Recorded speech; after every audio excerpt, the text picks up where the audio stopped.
नमस्कार, स्वागत है आपका विंध्य भारत में। मैं आपके साथ साक्षी गुप्ता। केंद्रीय गृह मंत्री अमित शाह ने मंगलवार को कांग्रेस पर जमकर हमला बोला। शाह ने दावा किया कि अगर विपक्षी पार्टी हरियाणा में सत्ता में आती है तो वह पिछड़ा वर्ग का आरक्षण छीनकर मुसलमानों को दे देगी। शाह ने पिछड़ा वर्ग सम्मान सम्मेलन को संबोधित करते हुए अन्य पिछड़ा वर्ग ओबीसी को आरक्षण प्रदान करने के लिए 1950 के दशक में गठित काका कालेलकर आयोग का जिक्र किया और कहा कि कांग्रेस ने इसकी सिफारिशों को वर्षों तक लागू नहीं किया। शाह ने पूर्व मुख्यमंत्री भूपेंद्र सिंह हुड्डा पर कांग्रेस के हरियाणा मांगे हिसाब अभियान को लेकर निशाना साधते हुए कहा, हुड्डा साहब, आपको 10 साल के कुशासन और हरियाणा को विकास से वंचित रखने का हिसाब देना होगा।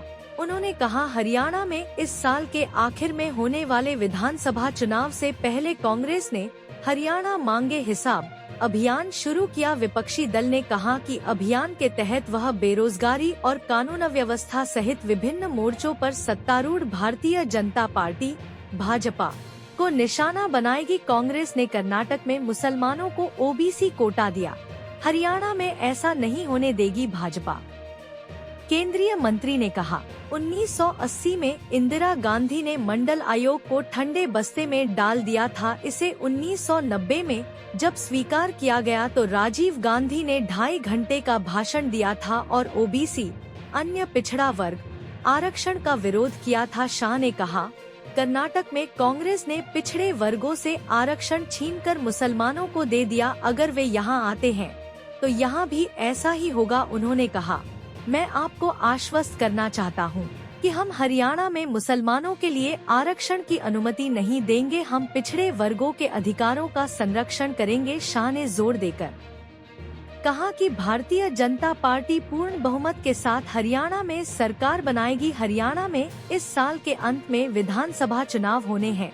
गृह मंत्री ने कहा कि जब नरेंद्र मोदी 2014 में प्रधानमंत्री बने थे तो उन्होंने कहा था कि उनकी सरकार दलितों, गरीबों और पिछड़े वर्गों की है। शाह ने कहा कि भाजपा ने देश को पहला मजबूत प्रधानमंत्री दिया है जो पिछड़े वर्ग से आते हैं।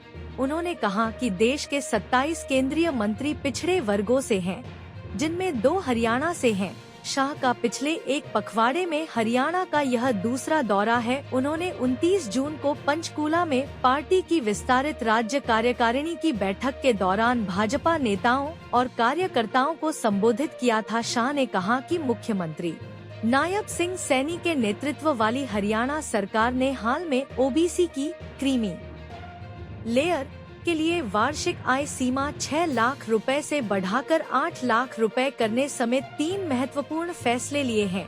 सैनी ने 24 जून को इस फैसले की घोषणा करते हुए कहा था कि इससे ओबीसी वर्ग को रोजगार में काफी लाभ मिलेगा। शाह ने सैनी की सादगी के लिए उनकी प्रशंसा की और कहा कि मुख्यमंत्री के दरवाजे हमेशा जनता के लिए खुले हैं। सैनी स्वयं ओबीसी वर्ग से आते हैं। शाह के कार्यक्रम में केंद्रीय मंत्री राव इंद्रजीत सिंह, कृष्णपाल गुर्जर और धर्मेंद्र प्रधान तथा राज्य सरकार। अभी मैं आया, रास्ते में अखबार देखता था। कल हुड्डा साहब ने घोषणा की है, हरियाणा के गांव-गांव जाकर कांग्रेसी हिसाब मांगेगा। हिसाब मांगे हरियाणा। हुड्डा साहब, हम क्यों डेबिट रखे? मैं तो हिसाब लेकर आया हूं और यहां से चुनौती देता हूं हुड्डा साहब, हमारे 10 साल और आपके 10 साल का हिसाब लेकर हरियाणा की जनता के पास जाइए। और आज मैं हरियाणा के भाजपा के एक-एक कार्यकर्ता का आह्वान करना चाहता हूं, हिसाब वो क्या मांगेंगे हम लेकर जाएंगे। हुड्डा साहब सुन लीजिए, मैं बनिया का बेटा हूं, पाई पाई का हिसाब लेकर आया हूं, पाई पाई का हिसाब। आपने 10 साल तक ऊपर और नीचे कांग्रेस की सरकार बनी, हरियाणा को क्या दिया? सिर्फ 41,000 करोड़ रुपया दिया। भाई और बहनों, कितना दिया? 41,000 करोड़। जोर से बोलो, रटना चाहिए। कितना दिया?